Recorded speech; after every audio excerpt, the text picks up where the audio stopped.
공부를 하니까 저도 좀 생소하기는 합니다. 그래도 살짝 다행으로 여긴 건 아까 이제 버스를 통해서 들은 게 여러분들은 그리고 공부를 하는 분들이구나 이런 생각이 들어서 어느 정도 다행이지만 그러나 여행 가서 공부하는 걸 누가 좋아하겠습니까? 다만 우리가 이제 다음 일정이 있는데 그 다음 일정들이 무엇이 있는지를 이제 우리가 조금 더 봐야 될 거 그런 것들을 그러면 간단하게 준비를 할게요. 준비를 한 건 2시간이지만 이럴 것 같고 50분 이내로 끝낼 수 있도록 빨리빨리 진행을 해보도록 하겠습니다.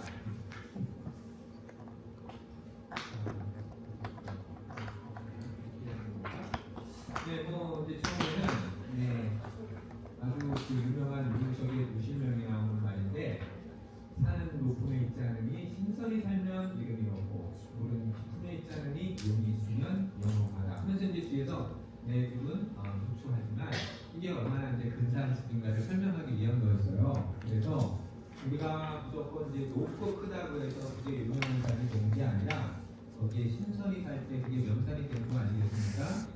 또 물이 깊다고 해서 유명해지는 게 아니라 거기 용이 살면 이제 그 물을 우리가 영원하다고 이야기하듯이 어떤 공간이라고 하는 것이 갖는 의미가 단순히 어떤 눈에 앞에 보이는 장관 물론 우리 이제 부모님들, 저희 부모님도 기억나는 곳을 묻으면 늘 장가게. 물론 그거 멋있어요. 그래서 장가게는 한국인이 가장 많은 그런 이제 곳이래요.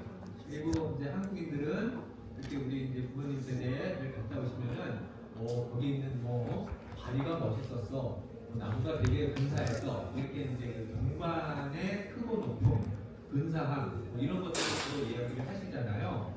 그렇지만은 또 아마 좀 젊은 세대는 오히려 그런 것보다는 박물관이라든가 이런 데 가는 걸 또 선호하는 그런 것도 있고 그런 이유가 어떤 그런 단순한 그런 이제 볼거리도 물론 의미가 있지만은 그 안에 어떤 역사적 가치와 의미와 사연이 담겨 있는가가 오히려 그 공간의 의미를 가치를 이제 결정한다라는 맥락에서 이제 이런 얘기를 하는 거고요. 근데 그런 맥락에서 봤을 때 우리의 이제 지금 여행도 물론 많은 세계문화유산이 있습니다. 그러니까 세계문화유산은 틀림없이 볼거리가 있는 곳이잖아요. 작은 섬, 세계에서 가장 큰 궁궐, 그 다음에 이제 앞으로 가게 될 피사 산장도 중국의 이제 4대 정원 중에 하나잖아요. 그래서 수저우에 있는 돌정원, 유원, 그리고 베이징에 있는 이화원, 그리고 이제 피서 산장 이 4개가 중국의 4대 정원이거든요. 각각의 이제 특징이 다른데 어쨌든 피서 산장도 황제의 개인정원인데 수백만 평으로 이렇게 이제 이루어져 있는 그 공간이 주는 물론 이제 압도감. 또 세계문화유산이 또 뭐가 있었죠? 우리가 둘러보는 곳에 만리장성, 물론 사마제 장성을 봤지만 만리나되는 그 공간. 저는 개인적으로 그 전에도 생각을 해봤지만은 중국은 이 규모의 경제학이에요. 규모가 굉장히 커요. 만리장성도 만리나 그 높은 산, 아까 그래서 올라가기 그냥 걸어 올라가기도 힘든데 그 꼭대기에다가 이제 성을 쌓은 거 아니겠어요? 여러분 저 아사달 아사녀의 무형탑 얘기 아시죠? 불국사 석가탑을 쌓기 위해서 아사달 남편 아사달이 가서 이제 그 탑을 쌓으니까 아사녀 그 아내가 남편을 만날 길이 없어, 보내주지 않아, 끝나지 않으면. 그랬는데 그림자에 뭐가 비치면은 남편을 만날 수 있대나 어쨌대나 해가지고 그림자에 물이 비치지 않아서 어떻게 된 거죠? 물에 빠져 죽었나요? 네. 그죠? 그런 사연이잖아요. 여러분 석가탑 보셨죠? 그 작은 석가탑을 쌓기 위해서 그 아내를 남편 만나지도 못하고 그 큰 괴로움과 상처를 안고 그 아사달은 또 아사녀가 보고 싶어가지고 얼마나 또 애가 착했어요. 작은 탑 하나를 쌓기 위해서도 한 그런 작은 인간들의 고통과 희생이 들어있는데 저 만리장성 저 높은 산 위에서 쌓기 위해서 얼마나 수백만 명의 그 평범한 인생들이 그 탑을 쌓나 죽어갔으며 그 만나지 못한 가족들 이런 사연을 생각을 해보세요. 그 거대한 이화학 가보셨어요? 한 개인의 정원 호수예요. 그러니까 한 개인의 거대함을 위해서 그 밑에 수많은 개인의 어떤 희생의 역사를 우리가 생각을 맥락에서도 충분히 생각을 해볼 필요가 있습니다. 우리는 오늘날 어떤 그 볼거리가 있는 관광거리로서 이제 그런 거를 관람하고 와 크다 그런 어떤 이제 규모의 그런 어떤 압도감을 보고 놀라워하지만 그거를 어떤 그 이룬 그 만든 당사자들은 그런 이름 있는 사람들이 아니라 높은 그런 고관 대직이 아니라 평범한 이름 없는 개인들이 어쩔 수 없이 끌려가서 그거를 쌓기 위해서 희생했을 때 얼마나 수십만 명이 죽었겠어요. 그런 것들도 충분히 이제 생각을 해볼 수 있겠다라는 생각이 들면서 또 한편으로는 제가 이번에 이제 가면은 뭘 좀 생각을 했냐면은 이렇게 뜨거운 여름철에 계속해서 간 거거든요. 과연 죽는 사람이 있었을까요? 없었을까요? 저는 있었을 것 같아요. 열사 뜨거운 죽을 것 같은 거예요, 제 생각에는. 그래서 이거 한번 그 사양을 가면서 도대체 죽은 사람들이 어떤 이유로 죽었는가가 궁금해요. 제가 이제 이해하면은 배탈 나서 죽은 경우 많았어요. 안 맞잖아요, 기름기 있는 게. 근데 옛날에는 뭐 의학 기술이 없으니까 배탈 나면 그 치료를 못해서 죽는 거는 기록이 돼 있거든요.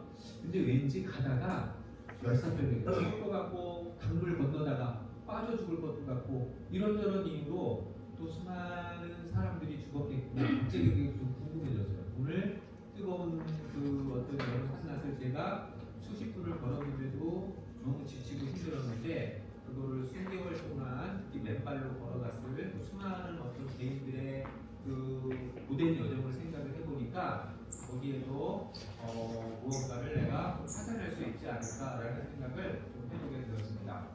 자, 어쨌든 조금 빨리 갈게요. 이거 지금 50개 넘게 준비했는데 살짝 자, 공간이라고 하는 건 말이죠. 원래 이제 근대에는 그 우리가 흔히 물리적. 그러니까 여러분 공간이라는 게 뭐예요? 그냥 이렇게 한 물질적인 거잖아요. 근데 이제 1970년대에 그 이프토라든가 에드워드 레프라고 하는 그 사람이 공간이라고 하는 거는 단순히 우리가 객관적으로 이렇게 물리적인 곳이 아니라 한 인간의 어떤 삶의 경험과 그다음에 이제 그 실존이 깃든 곳이다 해서 공간과 그런 다른 개념으로 장소라는 명칭을 써요. 그러니까 공간을 이렇게 우리가 흔히 말하는 여기 지금 이게 몇 도실이죠? 이런 게 공간인데 이게 장소가 되기 위해서는 한 개인의 경험의 체험이 깃든 곳이 되어야 돼요. 그러니까 자, 여러분들 지금 이제 이틀 동안 그 많은 공간을 보셨죠? 좀 개인적으로 의미 있는 곳이 있으셨나요? 어느 곳이 좀 의미가 있으셨나요? 사람마다 다를 수 있는데 그냥 계속 따라다니고 있는 건가요? 나를 답변하면 우리 이제 그 일행의 지금 만리장성이 거기 8호에서부터 5까지 오셨어요? 10호까지도 갔다 오셨어요? 그러면 좀 의미가 있었겠다. 우리 5호만 갔던 우리 같은 저 같은 세력의 분들은 근데 5호에서 봤을 때 좀 멋을 저는 못 느꼈거든요. 만리장성의 특별한 좀 멋을 조금 덜 느끼는 그 지점이긴 했는데 오히려 지금 되게 덥고 싶었죠. 이상하다. 그래도 5호는 왜 그렇죠? 세력의 차이가. 너무 짜릿짜릿하게. 진짜요? 그러니까 힘들수록 사실은 남아요, 뒤에구나. 그걸 보면은 학창시절에 나를 괴롭혔던 그 사람이 남듯이 고생을 해야 좀 더 남는 게 있는 것 같기는 합니다. 그래서 이제 만리장성이 좀 더 그러면은 그게 이제 장소가 되는 거예요. 공간이 안 되는. 근데 우리 일반적으로는 되게 공간 누구나가 똑같이 느끼고 체험하는. 하지만 이제 그 에드워드 이프트하면 이제 공간과 장소라는 책에서 장소라는 개념을 하면서 이제 장소의 장소성, 장소상실 이런 어떤 개념을 하면서 특히 이제 현대 사회는 특정한 어떤 그런 이제 가장 애정이 깃든 장소는 어디겠어요? 일반적으로 모든 인간에게 가장 장소애가 깃든 공간은 어디일까요? 집이겠죠. 집, 고향, 집, 고향이잖아요. 하지만은 오늘날 보세요, 여러분들. 자, 집이라는 게 과연 장소애가 깃든 것입니까? 여러분에게 지금 집은 어떤 의미가 있습니까? 부동산 집값이 얼마나 올랐느냐 떨어졌느냐 이런 거잖아요. 매매의 대상으로 바뀌잖아요. 이게 이제 장소 정책이에요. 그래서 가장 애착이 깃든 그런 어떤 장소가 오늘날에는 어떤 우리가 부동산 그런 어떤 가격에 이제 대상이 되면서 불행한 거잖아요. 그러면서 이게 장소 사실을 맺기도 하고. 근데 그런 맥락에서 봤을 때 여러분 지금 삶에서 가장 장소에 가까운 공간은 어디입니까?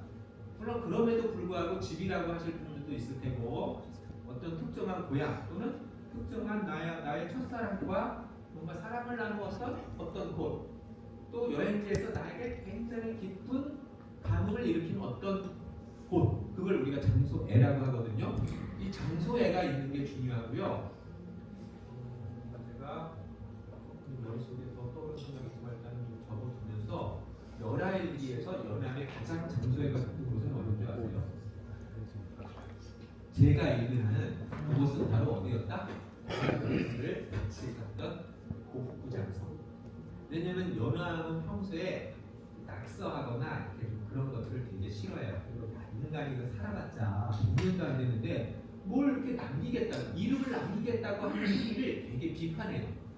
근데 거기서는 내가 만리장성 밖을 처음으로 나간다. 아까 그 고북부 공간이 그 경계가 거기 발을 밖으로 내딛는 공간, 이제 우리 조선인들은 이 중화있다, 그러니까 북경만 살았는데 자기가 최초 요 몽고 오랑캐라고 일컬어지는 이 공간을 내가 처음 발딛었다라는 감격에 겨워서 거기다가 물이 없으니까 술로다가 먹을 갈아서 쓴 행위거든요. 그러니까 그러면서 야출고북기를 쓴 거고, 그게 이제 최고의 명편이 된 거고. 그렇다면은 연암의 장소에는 바로 이제 고북부입니다. 여러분들도 각자의 어떤 장소애가 있었으면 좋겠다라는 생각이 들고요. 그리고 이제 이런 어떤 이제 그 공간이라는 게 한 인간의 경험과 정체성과 만나는 거잖아요. 여러분들이 지금 어떤 공간은 각자의 경험이면서 자기의 정체성을 이루는데, 사실은 고전 시대만 하더라도 우리 어떤 그 공간이라는 게 단순히 물리적인 개념이 아니라 엄마의 자궁이면서 자기 자신이었어요. 그래서 늘 자기의 호를 가장 많이 지은 그 곳이 뭔지 아세요? 호로 가장 많이 쓴 거. 고향. 자기 집의 명칭이거나 당호라고 해요. 또는 자기 고향이거나 또는 자기 고향의 유명한 어떤 것, 호수. 예를 들어 이익 같은 경우에는 뭐죠? 성호. 자기 고향의 정해님은 뭐예요? 다산. 그럼 어디죠? 자기 귀한지 뒷산. 연암은 어디예요? 자기가 살던 저 황해도 대성의 자기 제2의 고향. 다 퇴계, 율곡 다 자기가 사는 고향 이름이에요. 동네 이름. 그러니까 그 동네라고 하는 거, 자기 집이라고 하는 건 나 자신과 일체돼요. 여러분 지금 그런 곳이 있습니까? 네. 그래요? 동네 하시는 분? 있어요. 어디에요? 어디에요? 고향집. 그냥 집이요. 매주가. 그렇다면은 이제 그거는 바로 이제 저기 뭐죠? 그 투코가 말한 뭐에 해당되는 거죠? 헤테로토피아. 헤테로토피아를 찾겠습니다. 헤테로토피아는 한번 나중에 EBS에서 되게 이제 이렇게 잘 했는데, 어쨌든가 그래서 인간의 시간, 왜냐면은 똑같은 공간도요 시간에 따라 다른 거예요. 그러니까 여러분들 새벽 노량진역의 아침과 점심과 저녁 풍경이 다르죠. 그래서 사실은 공간과 시간도 굉장히 밀접한 관련을 맺어요. 똑같은 공간이지만 시간에 따라 그 공간에 갖는 의미가 달라지잖아요. 또 유리창, 지금 가면 진짜 볼 게 너무 없는데 한때는 오늘날의 파리였다니까요. 또 우리나라의 명동과 인사동을 합친 그런 곳이었어요. 근데 지금은 좀 이제 영락해 있고, 이렇게 어떤 공간도 이제 시간에 따라서 의미를 달리해요. 그래서 인간과 시간과 공간은요 굉장히 밀접한 관련을 맺어요. 근데 이런 것들이 사실은 좀 이 얘기 좀 하고 싶은데, 이제 영화나 이런 데서 보면은 사실은 저는 이번에 그 논란이 되고 있는 게 뭐죠, 영화? 그 되게 그저 평론가들 굉장히 점수를 잘 줬는데 우리 대중들이 그냥 호프요. 네, 호프 보셨어요? 안 봤어요. 그래요. 나중에 얘기해요. 저는 호프를 보면서 참 좋겠습니다. 근데 이제 거기도 이제 공간이 되게 중요해요. 왜냐면 거기가 어떤 그 남북 경계선이 가까운 공간인데 그 산은 사실은 우리 한국 산이 아니잖아요. 왜냐면 우리 한국에는 말이 뛰어놀 수 있는 그런 어떤 산이 없기 때문에 그 굉장히 이질적인 공간과 한국적인 거. 왜? 한국적인 걸로 찍으면은 그걸 공감하기가 어려우니까 거기에 이제 이질적인 공간을 지금 같이 섞은 건데, 사실 제가 하고 싶었던 얘기는 궁극적으로 제가 평론가라면 저는 평론가들이 점수를 단계씩 잘 줬어. 저는 이제 개인적으로 그렇게 생각해요. 그러니까 대중들의 눈을 무시해서는 안 돼요. 제가 거기서 가장 그 좀 문제라고 느낀 건 어떤 형식 이야기나 그런 게 아니에요. 그런 건 저도 얘기해. 사실 거기에 나오는 어떤 대사 이런 걸 갖고 욕하지만, 죄송합니다. 길어지면 안 될 것 같아서 그냥 넘어갈게요. 이러면은 50대를 준비했는데 여기서 끝날 것 같은데, 근데 어쨌든 속도의 이질감 문제를 그 감독이 해결 못했어요. 거기서 그것이 주는 그 문제를, 그거를 평론가들이 잘 이해했어야 돼요. 근데 이제 그 문제를 간과하고서 그 감독이 주는 유명세와 저는 친밀도가 많이 작용되지 않았나, 개인적으로 그 생각을 많이 하는 편인데, 넘어와서요. 어쨌든간 여기 넘어온다면 우리가 이제 공간이 갖는 의미가 결코 작지 않으니까 똑같은 공간을 오더라도 제가요, 작년에 오고 오늘 오고 또 10년 전에 오고 이게 다르거든요. 시간이 주는 의미가 다릅니다. 그래서 똑같은 공간을 간다고 하셔도요, 왜 똑같은 공간을 가지라고 생각하지 마세요. 오히려 조금 익숙한 곳을 다시 한번 가게 되면은 거기서 느끼는 친밀도와 더 배우는 게 훨씬 많습니다. 경험적으로 그래요. 죄송합니다. 좀 더 빨리 가겠습니다. 아까 그 얘기한 거니까 그냥 넘어가고요. 이건 이제 앙리르페아의 이제 공간의 정치성도 굉장히 중요하거든요. 오늘날에는 이게 너무 중요한 것 같아요. 공간의 정치성, 특히 어떤 광장이 갖는 의미, 이런 것들을 생각을 해보신다면 공간을 통해서 오히려 그 사회의 정치적 욕망이 있는 게 굉장히 중요한데, 요거는 조금 이제 그냥 제가 넘어갑니다. 오늘도 여러 얘기를 해야 되거든요.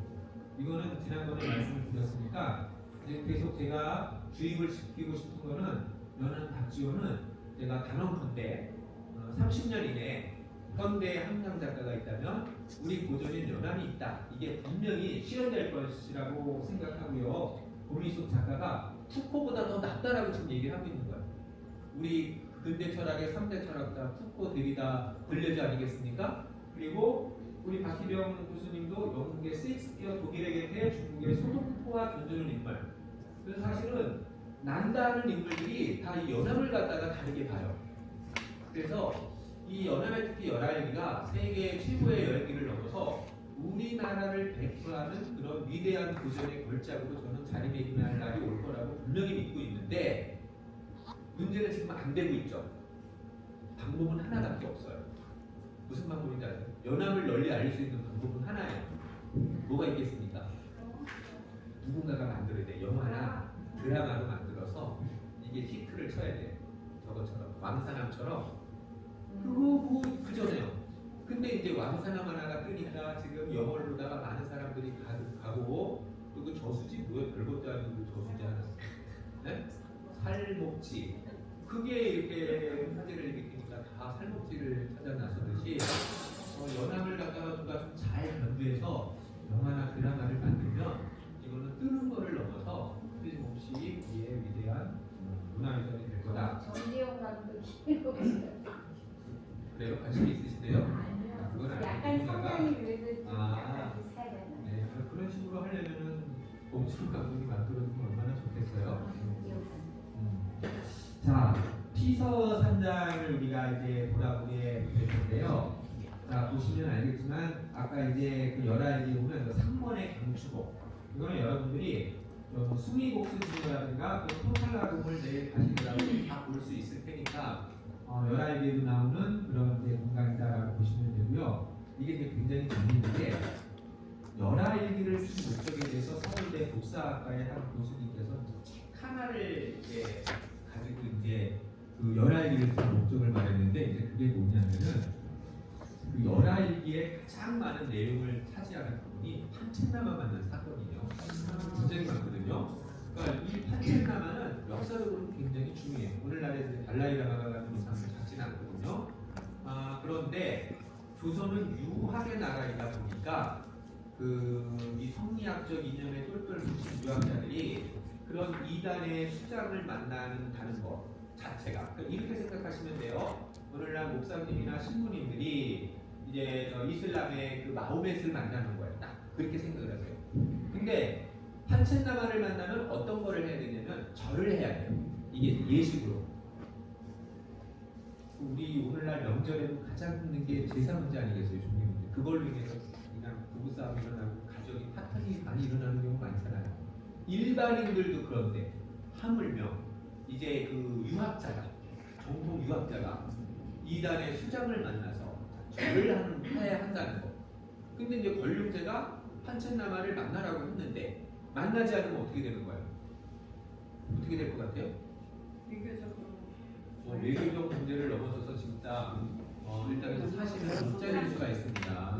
그러니까 이제 그 명령을 사람들이 막 완전히 난리가 나는 거예요. 왜냐면은 이거를 갖다가 판첸나마 만났다는 얘기가 조선에 들어가면은 난리가 일어날 텐데 만날 수도 없고 안 만날 수도 없고 안 만났다가는 큰일 나.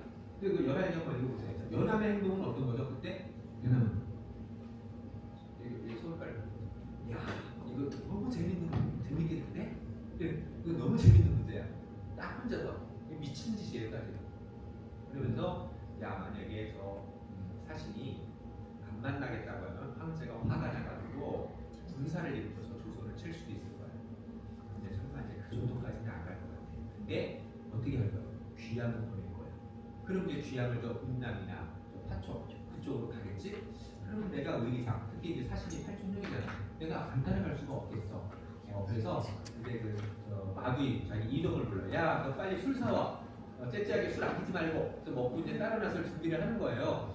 그런 재밌는 장면이 있어요. 그 연암은 어떤 이데올로기에 구애받지 않아요. 보면 늘 그냥 어떤 그런 진실, 내가 눈앞에서 바라보는 사실 이런 것들이 중요한 사람일 뿐이에요.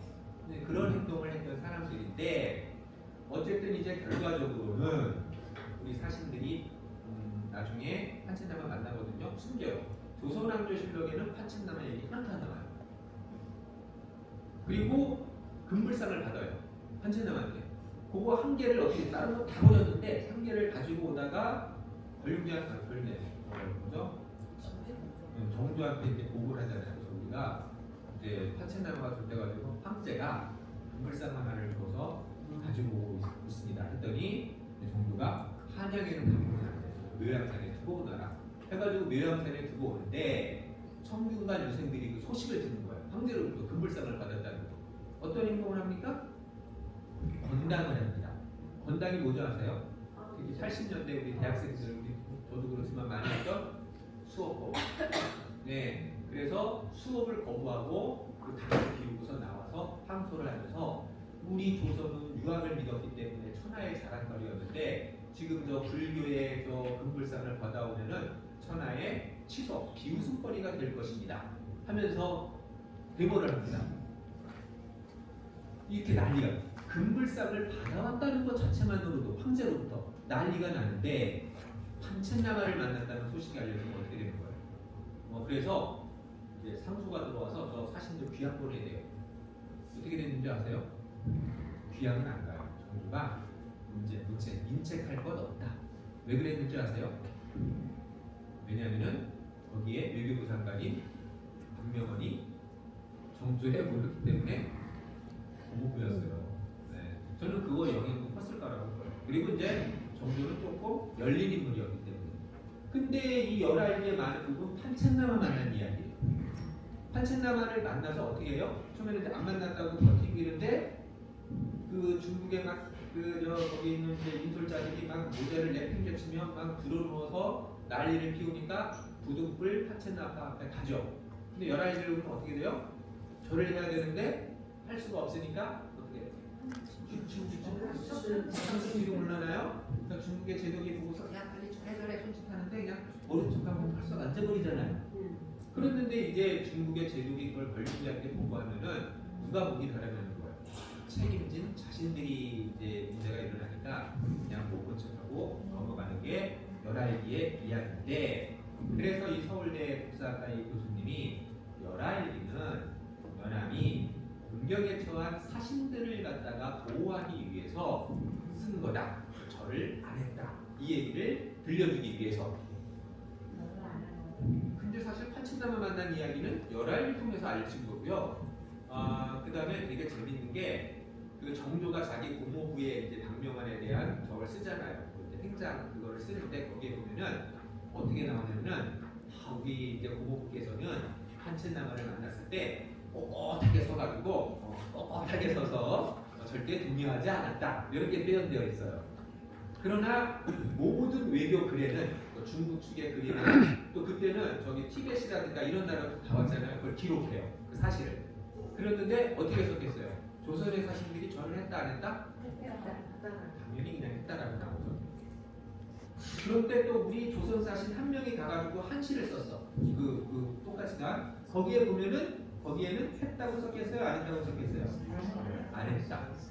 자 그러면 한 겁니까? 안 했다고 생각하십니까? 자 여러분이라면 했다고 생각하세요? 자 여러분들이 목사님이나 신부님이라고 생각하고 마음의 앞에 섰을 때 하겠습니까? 안 하겠습니까? 자, 혹시라도 여러분들이 어떤 예의가 있어가지고 윤석열 앞에 있었을 때 절을 하겠습니까? 안 하겠습니까? 이거가 안 돼. 그건 믿을 대상이 아니야.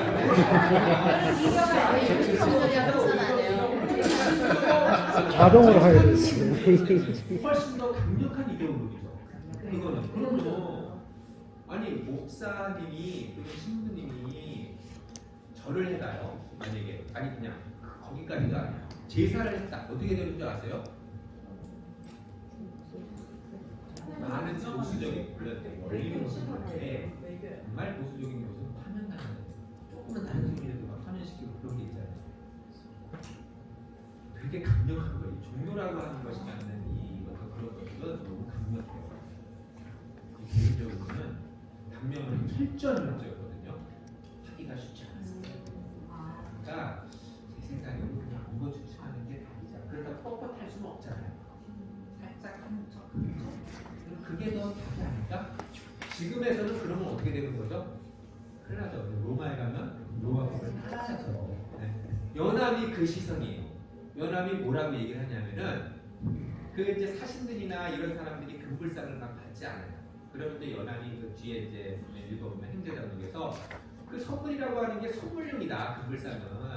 그러면서 근데 그런 거를 받지 않겠다고 하는 건 물정이 어두운 촌티를 변하지 못했다. 그러니까 연암은 로마에 가면은 로마법을 따라줘야지. 그렇게 다르게 생각한 유일한 사람. 그런 것들을 맥락을 읽어내야 돼요. 그래서 저는 열알기 그 뒷부분은 어떻게 생각하냐면 이렇게 생각합니다. 조선이라는 사람들은 판첸나마를 만나서 절을 할까 말까의 문제로만 그냥 막 무언장할 때 노련한 권력제는 어때요? 읽어보면은 오히려 판첸나마를 만나가지고 어떻게 하는 줄 아세요? 자, 권력제가 센 거예요. 판첸나마가 센 거예요. 권력제가 당연히 첨자잖아요. 하늘의 아들이라고 스스로를 일컫고 1999칸을 갖다가 이제 공부를 하고 유일한 형제잖아요. 근데 판첸나마를 맞아들이면서 자기가 이걸 갖다 스승의 예로 해가지고요.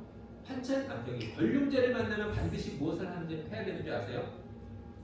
반룡제를 모든 사람들이 권룡제를 만나면 3배 9고들에 3번 크게 자라고 9번 머리를 쫓는 거를 남한 선생님이라는 영화를 보면은 인조가 알죠? 누르와치 이걸 하잖아요. 19세기에 그 서양 사람들이 중국에 오잖아요. 외교 사절단이. 그러면은 중국 황제를 만나면 어떻게 되는지 아세요? 309고들을 해야 되는데 악수를 해야 되는데 이걸 안 해요. 하겠어요? 안 하겠어요? 말이 돼요? 안 돼요? 이거 굉장히 큰 논란이겠죠. 했는지 안 했는지 저는 모르겠어요. 그러나 그걸로 인한 어떤 외교적인 그런 어떤 이제 논란 문제는 알고 있죠. 네. 그랬는데 하지 않게 하고 그리고 가마를 침실까지 자기가 스승의에다가 이렇게 급진히 모신 거예요. 왜 그렇겠어요? 좋아서 그랬겠어요? 그러면서 티벳 몽골 민족들을 어루만 질려줘요. 그게 외교 전략, 노련하잖아요. 이런 어떤 평화 전략을 펼치는 거예요. 자기가 힘이 있었지만은 그 힘을 억누르고 오히려 수많은 종족들을 갖다가 누르는 그런 노련한 외교의 어떤 모습이 저는 읽히거든요. 그러니까 저는 연암의 이걸 통해서 누가 더 현명한가? 그러니까 열아일기의 뒷부분은 이런 국제적인 동아시아의 질서와 맥락을 얘기하고 싶었던 게 아닐까라고 생각하는 거예요. 열아일기의 내용이. 그리고 이런 열화에서 벌어진 자세한 그 권륜계의 고위생일에 관한 건 열화일기가 제일 자세해요. 그래서 구체적인 걸 다 썼거든요. 공신문서는 그냥 절했다 안 했다 이런 건데 열화일기는 그 하나하나를 굉장히 자세하게 썼기 때문에 이런 외교적인 맥락으로서도 굉장히 중요한 기록적인 의미도 갖고 있는 게 열화일기다라고 보시면은 됩니다. 그래서 이제 그런 맥락에서 이제 한번 열화일기를 좀 보셨으면 좋겠고요. 내일 가게 될 요 피서 3장, 요거 그냥 빨리 넘어가고요. 이게 황제가 시키는 일은 도약하지 망할 거야. 명나라 때라면 있을 수가 없는 일이야. 청나라 오랑캐 놈들 이러고 있는 거예요. 그러면서 여기 보면 사실은 안 가려고 처음에 막 버티다가 이제 중국 측에서 막 그냥 난리를 치니까 이제 갔는데 여기 단선 앞에 읽자 기자들은 예식을 했지만 뒤에 읽어보면은 사실은 모른 척하고 이제 요게 이제 그 서울대 국사학과 교수님은 연암이 쓴 이 글은 연암이 직접 이게 이제 보고 쓴 게 아니라 듣고서 쓴 거다. 왜냐면 연암은 일개 지금 아무런 직급이 없었어요. 그리고 여기에 참여할 수가 없는 신분이잖아요. 그래서 많은 부분이 그리고 연암은 그때 저기 아까 그 어디면 기록에 보면은 아까 그 뭐죠?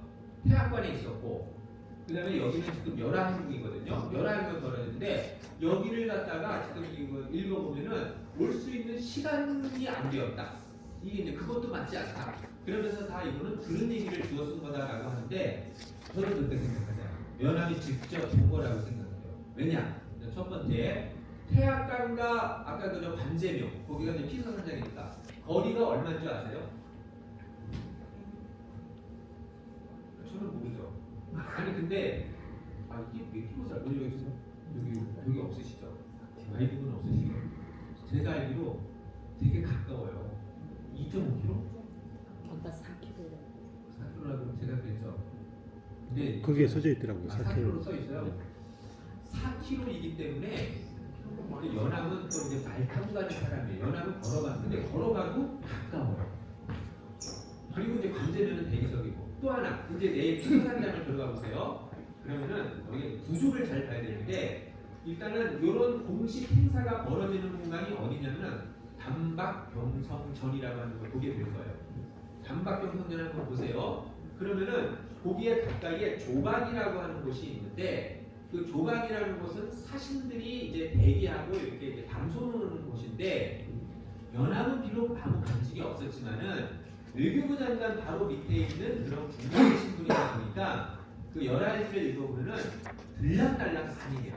그러니까 얼마든지 자유롭게 조반까지 갈 수 있어서 한번 여러분들이 구경할 수 있는지 아닌지를 보세요. 그러면 이제 거기서 진실이 나타날 때 나는 충분히 구경할 수 있었다라고 이렇게 이제 보고 있는 입장이고 얼마든지 걸어서도 올 수 있을 만큼 가까운 거리였기 때문에 틀림없이 저는 연합이 직접 보고한 게 맞겠다라는 생각을 가지고 있습니다.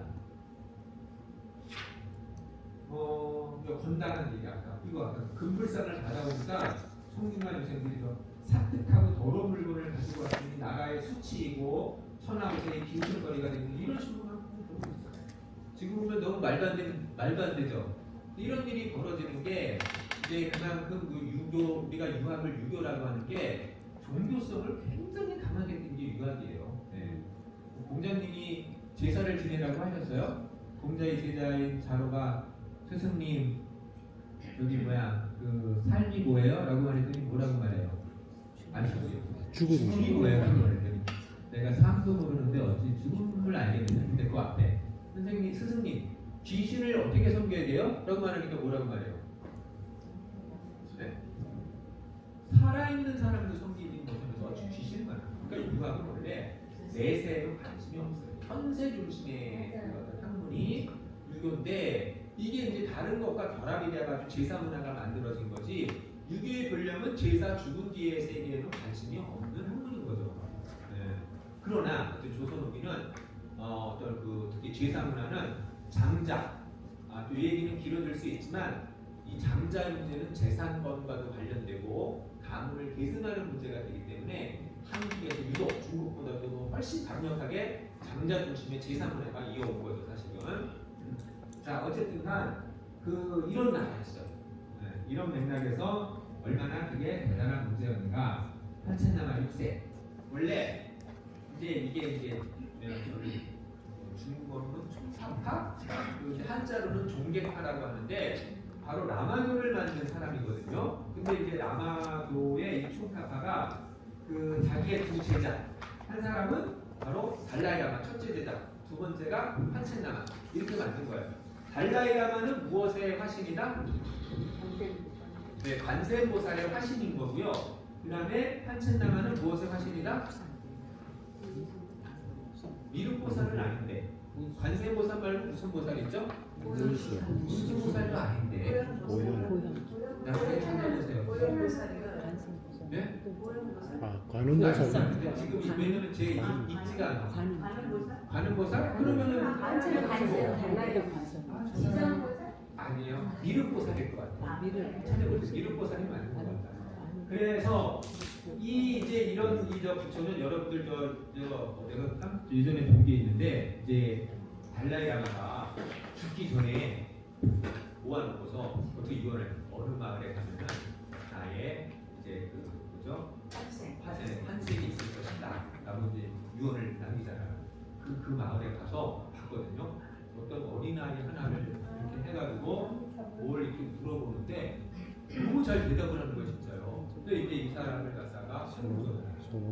근데 달라이라마가 어린애인데 어린애가 어떻게 해? 옛날에는 또 이제 이 당시에는 지금도 좀 비슷하지만은 정교가 하나가 됐잖아요. 그러니까 정치에도 영향력을 행사했잖아요. 그러니까 이 달라이라마가 선장할 때까지 누가 선정을 하는 거예요? 판첸나마가 선정을 하는 거예요. 원래는 제1제자, 제2제자가 구별이 뚜렷했는데 강희젠가 때부터 구별이 없어져요. 왜냐하면 계속 번갈아 하게 되니까 역할이 똑같아진 거예요. 그래서 영향력과 위상이 똑같아져요. 구별하지 않고. 그러니까 판첸나마가 또 달라이라마가 된 거예요. 그런 위상을 가진 인물인 건데 이제 판첸나마를 초청한 게 거의 생일이어서 제가 이 사신도를 보면요 조선의 사신들을 우측에 내놓게 해요. 그러니까 이 중국에서도 조선이라는 나라가 가장 사실은 비중을 높게 이렇게 여겼고 이런 위상을 계기로 해서 지금 열하에서의 권율의 생일을 계기로 중국과 조선과의 관계가 굉장히 공고해졌다는 어떤 그런 정치 외교 쪽에서의 사학과 쪽에서의 그런 주장이 있습니다. 네. 왜 이렇게 지금 봤어요 우리나라가? 그게 일단은 이제 유교 국가라고 하는 좀 정서적인 좀 공질성이 되게 강했던 것 같아요. 권륜전이며 사실은 불교를 믿었거든요. 불교를 생각보다 되게 좀 많이 철저하게 믿는 그런 신자였지만 나라 전체적으로는 어쨌든 유교를 믿었잖아요. 그러니까 청나라가 다른 것들은 다 이렇게 이제 어떤 거는 엄청나게 업무를 못하게 하면서 예컨대 이거 상투 튼 거다 반발하게 하고 또 이제 여성들도 사실은 전족을 갖다가 이제 청나라는 되게 실용적인 민족이 바로 이제 만주족 아닙니까? 실제적인. 그래서 이제 긴 소매옷, 짧은 소매옷을 하고 여성들에게는 그 송나라 때부터 전족 문화가 있었는데 그래서 청나라 때 이걸 법으로 금지해요. 전족을 없애라. 자 그런데 어떻게 없어졌습니까? 안 없어졌습니까? 안 없어졌어요. 여성들은 끝까지 저항해요. 그러면서 여성들은 남자들은 굴복했는데 우리는 끝까지 지켰다. 근데 이제 지금의 관점에서 전족이 뭐가 이렇게 대단해요. 전족하느냐고 다 발이 썩잖아. 이게 이제 중국 정부가 들어서기 청나라 때까지 계속 전족이 사실은 있었던 이유가 여성들이 만주족 여성들과 구별되는 자신들의 정체성과 자존감의 상징으로 전족을 삼았기 때문이에요. 근데 이제 어쨌든간 그런 유학이라고 하는 어떤 이제 동질성이 있었고 뭐 그런 거는 제가 한번 이 정치적인 맥락에서 한번 생각을 해봐야 될 문제겠지만 깊이는 모르지만 어쨌든 중국 쪽에서 조선이라는 나라를 많이 의뢰했다. 이 행사를 계기로 그걸 공식화한 거예요. 그러면서 이걸 계기로 어떤 조선과 중국과의 관계가 이게 좀 공고해졌다는 어쨌든 주장이 있습니다. 그럼 읽어보시면 그게 자세히 나와요. 제가 보시는 상황을 써놓았는데 물론 제가 논문에서 그래서 이제 공격을 해서 죄송하긴 하지만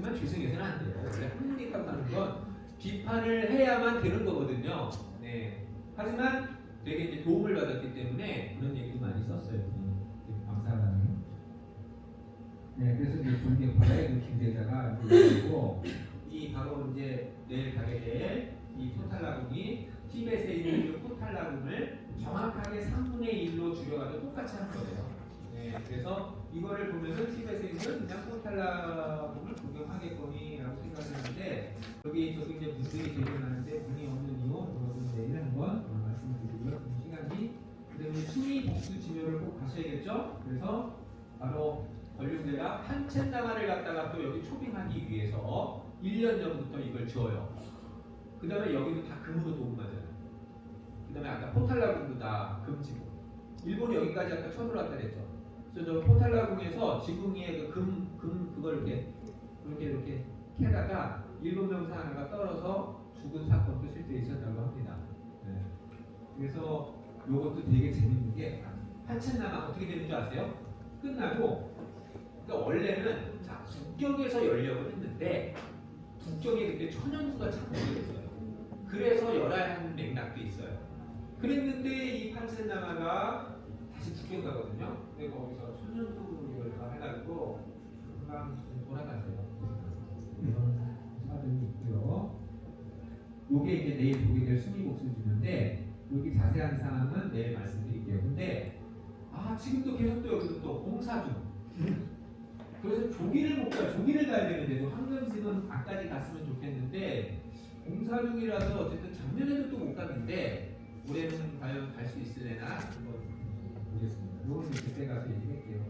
연암이 옛날에 갈 수 있을 때 찍은 건데 저기 보면은 연암이 저 황금지능의 용이 6마리다 11개에 이렇게 기록되어 있는데 직접 가서 우리가 세어본 결과 8마리였습니다. 그런 모습들이 다르게 있고요. 그때 이들이 다 같이 가서 앞에서 찍었는데 그때는 이제 돌베개와 연합한 11개 왕족들로 같이 갔던 행사가 되겠고 내일 우리가 이제 필서산장으로 가게 되는 건 전문인 여정문에서 사지소 그 바로 뒤에 단박 경성전 그 행사가 일어났던 것 그리고 저는 한번 이쪽으로도 더 금산도 쪽으로도 가보고 싶은데 그러나 이제 여기서 가장 그래도 사람들이 말을 많이 하는 게 연루라는 곳이다 보니까 연루 근데 문진각은 뭐가 보관되어 있는 곳이라고요? 사고전서를 보관하는 곳인데 지금 다 자금성으로 옮겨놨고 기임지만 있고 그다음에 영사 이런 곳인데 여기가 이제 바로 이렇게 호수 그다음에 앞에 저 공간 이름을 까먹었어. 여기가 무슨 공간이라고 저기 대표님이 써준 곳에 있는데 여기 이제 사지소 단박경선전은 무슨 구? 궁전구가 되겠죠. 그냥 호수구. 그다음에 이쪽으로 또 뭐가 있어요? 초원이 있는 곳이 있고요. 저쪽으로 가면 또 사냥터가 있는 곳이 있는데 제가 옛날에 갔을 때는 사슴한테 직접 이렇게 먹이도 주고 그랬어요. 그런 것도 있고 되게 넓어요. 근데 이제 시간상 저희는 제일 중요한 게 뭐냐면은 연하라고 하는 그 이제 비석을 가야 되잖아요.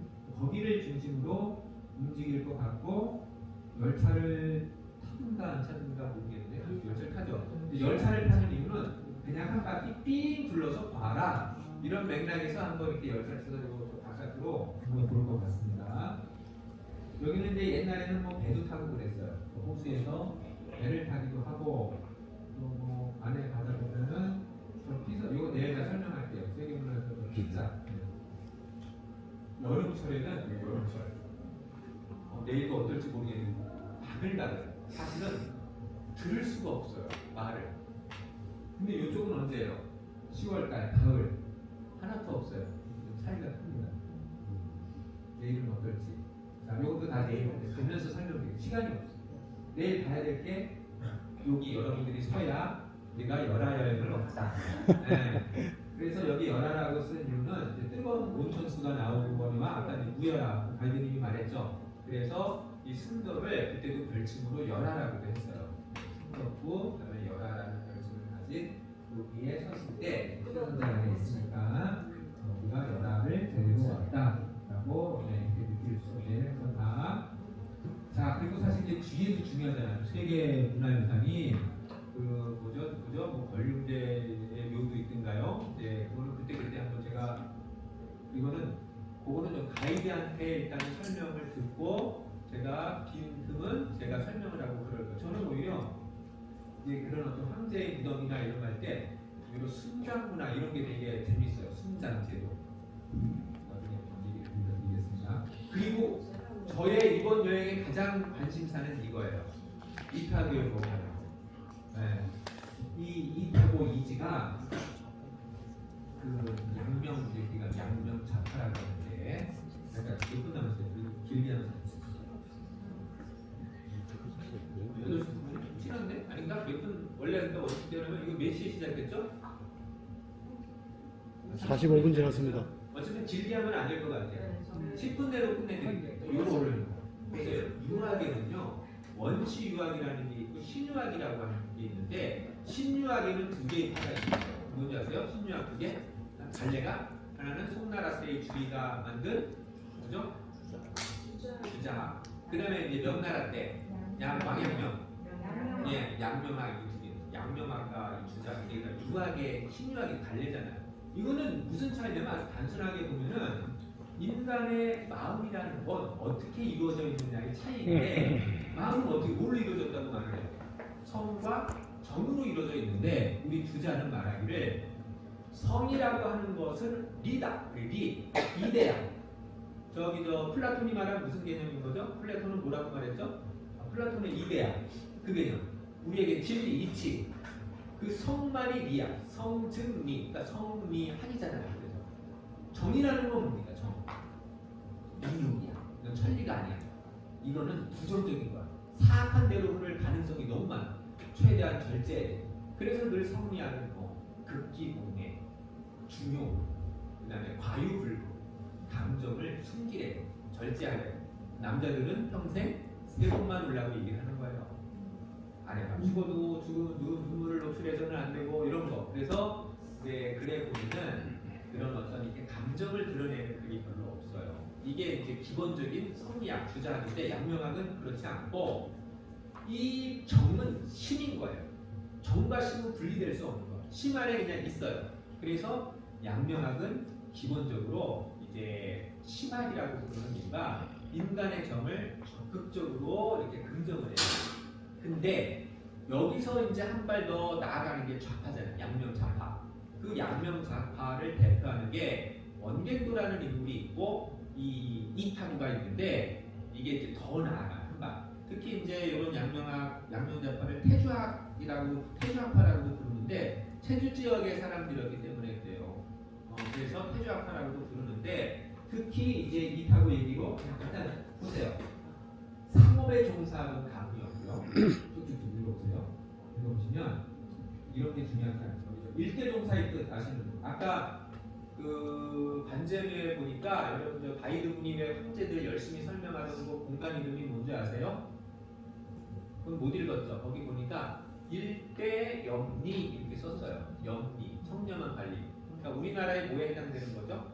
우리나라에 제도 있잖아요. 청백리. 근데 일대라고 하는 거는 한 시대를 대표하는. 그래서 일대 종사. 한 시대를 대표하는 거두 종사다. 그게 바로 이타고예요. 양명 좌파의 일대 종사. 이런 이제 명칭을 받는 이유가 뭐냐? 이거 얘기를 어떻게 죽었는지 아세요? 원래는 사실은 이 사람을 고향으로 돌려보내려고 했어요. 정부시대에서 스스로 거부하고 칼로다가 자기 목을 찔러서 스스로 이제 목숨을 끊는 분인데 이게 중요한 거죠. 공식성하다. 인간의 본래 마음은 어린아이처럼 순수하고 착해. 바로 아까 제가 말한 연암의 명심, 소경.